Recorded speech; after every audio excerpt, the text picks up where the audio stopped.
Everything about this was uncomfortable, start to finish.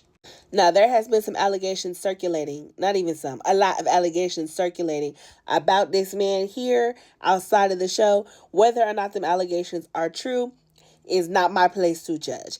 However, I do think it is important that we take some time to just observe and talk about how he is showing up with Emma on screen. He comes across as someone who struggles to sit with discomfort long enough to actually hear what the other person is saying.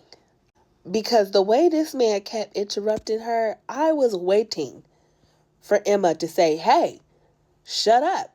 Let me finish what I got to say before you interject your opinion. She took a little while to say it, but she did end up saying it. However, everything about this just felt less like a conversation and more so him just being on the edge of his seat waiting to speak, waiting to urgently clarify his needs before understanding hers. I think it was very clear that Emma was struggling to open up with the men. This is all based off the first episode. And in the first episode, she's talking to 3 different guys. Steve is one of them. And Steve just so happens to be the first person that we see her kind of fully open up to.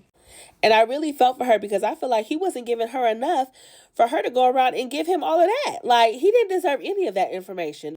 And as she did it, what happened? Her emotional experience that she was having, it got sidelined because Steve was waiting on the edge of his seat to clarify his own needs instead of trying to listen to her. She like, I don't like when you are trying to guess things about my parents.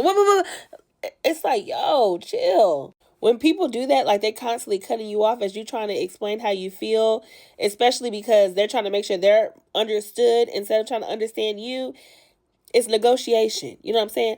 And when you the type of person who constantly wants to negotiate in a conversation, I can see how you can hear no and reframe it and then take it as a yes, if you get what I'm saying.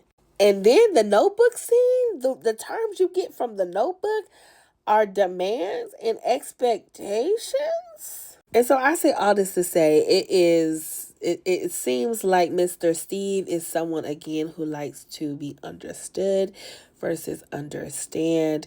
And over time, being in a dynamic with that type of person can slowly make your boundaries become non-existent.